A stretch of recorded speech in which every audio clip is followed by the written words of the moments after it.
Il est vrai que, au-delà des aspects endémiques que vous avez rappelés, les jeunes ont payé le prix fort de la solidarité pendant cette crise. Ils se sont mis en réserve pour protéger les plus âgés. C'est quand même un exemple de solidarité intergénérationnelle, je pense, sans précédent. Il faut leur rendre grâce et il faut maintenant consacrer toutes nos forces à ces jeunes. Je pense que c'est un devoir absolu qu'on a.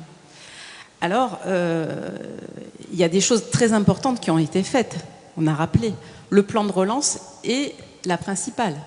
C'est la première fois que les 27, puisque nous sommes 27 dorénavant, ont pris cette décision de faire un projet commun qui passe par un endettement commun, mais pour bâtir l'avenir et pour venir réirriguer les économies nationales. Donc ça, c'est en soi une décision majeure. Là aussi, quelques chiffres. Pour la France, ce plan de relance, c'est 40 milliards, 40% de notre plan.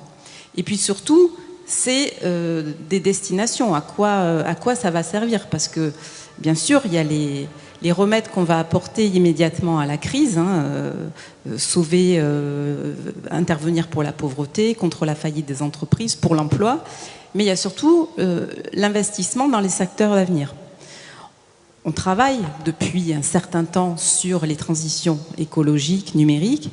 Ce plan de relance doit les accélérer, que ce soit parce qu'il y a déjà des seuils très importants qui sont dédiés à la transition verte, 30% pour le plan de relance, 20% pour le numérique.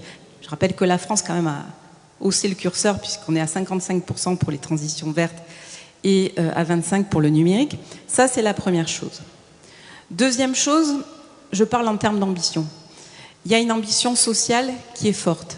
Ce n'est pas un sujet évident, le social au plan de l'Union européenne. Ce n'est pas là-dessus que l'Union européenne s'est bâtie. Mais c'est ce qui progresse.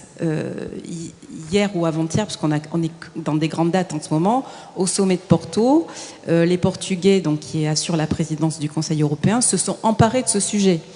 On fait une déclaration qui va être co-signée sur l'importance à donner aux jeunes, au financement de tout ce que vous décrivez, à la réduction des inégalités, des disparités sociales, en allant même jusqu'aux enfants, parce que ça c'est un point très important. On a aussi maintenant une garantie pour les enfants qui va être incluse. Alors je ne vais pas rentrer dans tous les programmes européens, parce que on ne le sait pas, mais l'Europe finance déjà beaucoup, énormément, tous ces sujets. Voilà, donc à grande ligne, il y a ces intentions qui sont fortes, qui sont là, au-delà des programmes qui existent déjà, comme le Fonds social européen, qui finance pour beaucoup l'emploi, les formations, qui sont là dans les régions, dans les politiques gouvernementales, mais comme souvent, qu'on ne voit pas. Et puis, bien sûr, il y a ce sujet imminent d'Erasmus+, parce que celui-là, il se voit. C'est un sujet qui me tient à cœur parce que je suis co-rapporteur sur le texte qui fait symbolique. Dans 10 jours au Parlement européen, on va voter ces 3 programmes. On vote Erasmus+, on vote le Corps européen de solidarité et on vote Europe créative, cher Jean-Noël. Donc 3 sujets importants qui sont l'Europe humaine, l'Europe à visage humain, l'Europe des relations. Et comme le rappelait Madame, dans ce programme Erasmus+, fait nouveau, il y a une clause d'inclusion très importante puisque tous les jeunes éloignés de la mobilité pour des raisons géographiques, sociales, de handicap, vont pouvoir intégrer Erasmus+. On se tourne vers les formations qui n'étaient pas identifiées, formation professionnelle, apprentissage, alternance.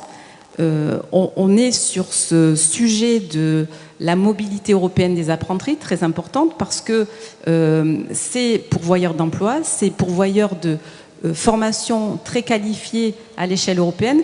C'est aussi, vous avez oublié un problème, parce que vous avez rappelé Europe du Sud, mais il y a aussi les États de l'Est qui perdent leurs jeunes avec des problèmes démographiques sans précédent et la fuite des cerveaux. Donc en leur apportant via la solution européenne des formations dans leur pays, puisqu'on a aussi, alors je ne vais pas vous faire un catalogue, les universités européennes, mais les vraies, voilà. Donc tout ça, c'est autant de signes très forts de tout ce que l'Europe peut faire. Et puis on pourrait aussi beaucoup parler culture parce que c'est très important.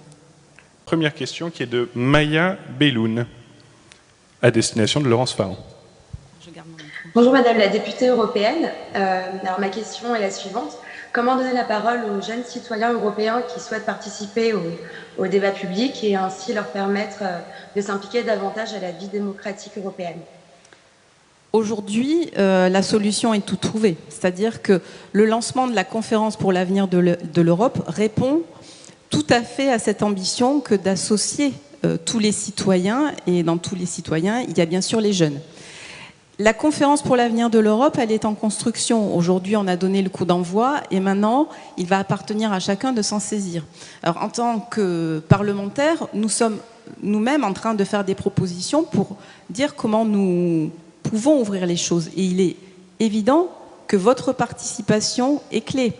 Et je rappelle que depuis aujourd'hui, en France, Clément Beaune a ouvert un dispositif qui s'appelle Parole aux jeunes. Alors vous devrez trouver ça, je pense qu'il va communiquer, je le vois demain, donc je lui redemanderai. Donc qui vise à faire remonter la parole, à dire vos aspirations, à dire ce que vous voulez. Donc aujourd'hui, avant-hier, j'aurais pas pu vous dire la même chose, mais vous pouvez vous emparer de cela directement, sans passer, parce qu'il est parfois difficile de rentrer dans une association, faire tout ce cursus-là, mais que ce soit à travers la conférence ou cette nouvelle initiative lancée par Clément Beaune, vous avez ces deux solutions. Donc je vous y invite.